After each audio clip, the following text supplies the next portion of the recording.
Hello, my name is Brayden Oski. And I'm Austin Morales, and you're watching The Inner Gamer On.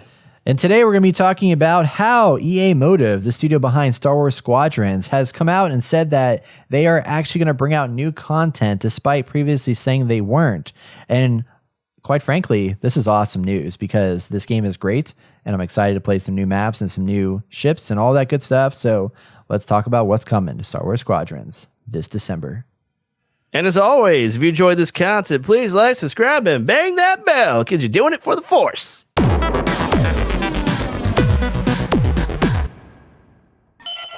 So this is really interesting. Star Wars Squadrons, a game that I played. We've reviewed on this podcast once, talked about it. I haven't played much of it since I reviewed it, but I need to dive back into the story. It's a really cool game. It's out on a lot of things. It's one of those games that was a shocking move for EA because of the fact that they brought out a game that was touted as not having microtransactions, not going to have ongoing post-game content, was going to be $40 as opposed to $60. Like a lot of things that just you didn't expect to come from an EA game. And they brought this game out. It did well. Like it performed well. People loved it. I mean, the story wasn't like amazing, but for what it was delivering, it was really, really good. So much so that people wanted more. And now, despite the fact that they came out and said that there will be no post-game content, I don't know if it was because of the fact that EA was like, yo, like this game's really popular. Let's give you more money to make more stuff. Or if they just want to do it for the love of the game, whatever.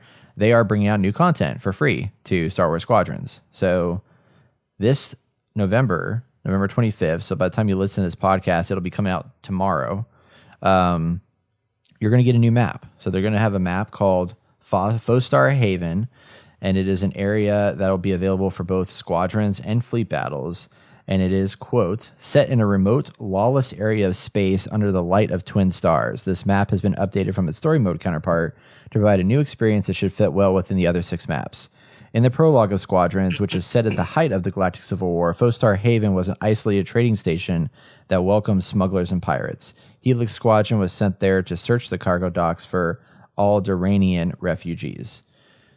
So in addition to this new map, they will also get a few new ship components as well, including prototype piercing torpedoes, anti-material rocket turrets, rockets, and a boost extension kit.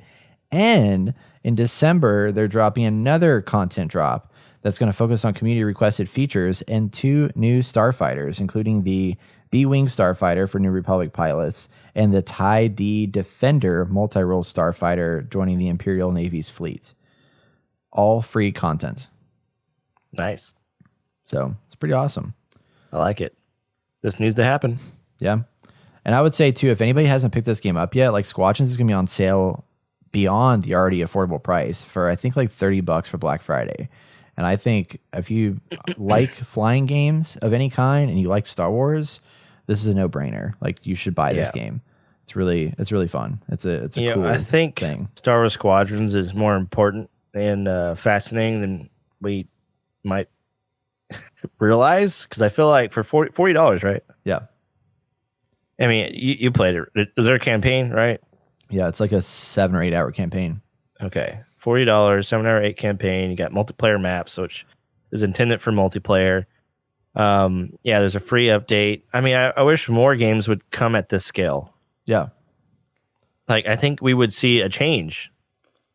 I mean, I think game developers and gamers, I think gamers, I don't know how successful this game is. I feel like it's fairly successful. Yeah. Has a decent fan base, at least. I think it was a commercial success for them. Like I think they came out, they didn't say like what the numbers were, but this won't be the first time we hear from a game like this. Right. Look, I mean, you don't need anything past this. I mean, you have the multiplayer aspect, which is the game's foundation, I would say. And then you have this story tacked on, which I don't know how good the story is. And there's a free update. I mean, $40 gets... I mean, really what people are trying to do is get someone into a game so their systems allow them to spend more money. Well, if you lower the barrier of entry and the amount of content you put in something and focus on actual how good the content is, which I feel like shouldn't be significantly hard these days. I mean, this content could have been like just $10, right? Yeah. I mean, average your net worth, how much it is to make DLC, what the DLC should be, And I mean, if you already have a good foundation, you're going to make more money. Yeah. I just don't see why people don't see this. I know everyone's trying to go for like, okay, here's $60, and then now spend an extra $60 over the next 3 months on bullshit content. Yeah. I mean, DLC it's hard when you see the headlines with like Call of Duty Warzone, where like, you know, Activision Blizzard last quarter made like what did I say, $1.3 billion in revenue or something like that. Yeah. Like it's insane to me that did so well. And EA could have easily made this like a live service, free to play game, and just brought out. I mean, it's set up to where it could support, and I wouldn't be surprised if there was a time where this was intended for that, because they have all the formula to allow for that. They just didn't put that much in there. So there's not like a boatload of components. There's not a boatload of ships, but they're all really good and well designed. And I'm curious if that was the case. And especially when they had the VR component, which you can tell it probably was intended to be a VR game. And then they decided to make it into a full version game, which I'm glad that they did, because it's a game that deserves to be played by a lot of people. Like, I feel like it's just like Star Wars Jedi Fallen Order. Like, finally, EA has figured, like, they're finally making somewhat good decisions. Hopefully they continue to do so. But with the last 2 Star Wars games that they brought out, they delivered on something good. I wouldn't even say finally. I would say somehow they've made a good decision. Yeah, somehow. But yeah, very. But very everyone's excited about using the cookie cutter. Like, they see one game making a buttload of money for games as a service. They're like, all right, take that cookie cutter, boom, put it in our game. And it's like, it doesn't work that way. Right. Like, every game is going to be different. I think you can come up with different systems for different games. As much as I don't like microtransactions, like, I've been playing Valhalla, right? And it has microtransactions where you can go in, spend real money, and get some gear. Get some cool, like, gear stuff for your settlement or for you and stuff like that.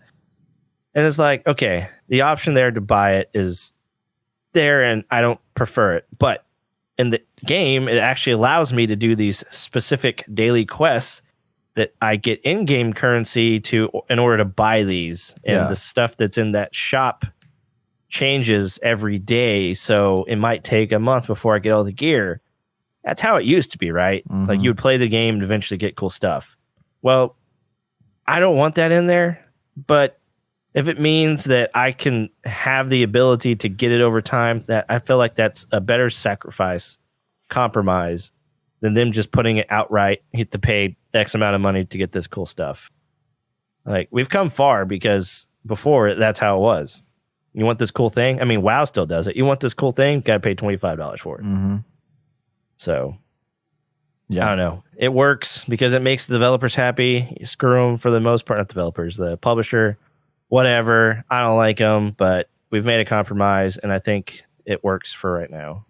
And I think they could do that with a lot more games instead of cookie cutter bullshit. Yep, I agree. All right, ran over.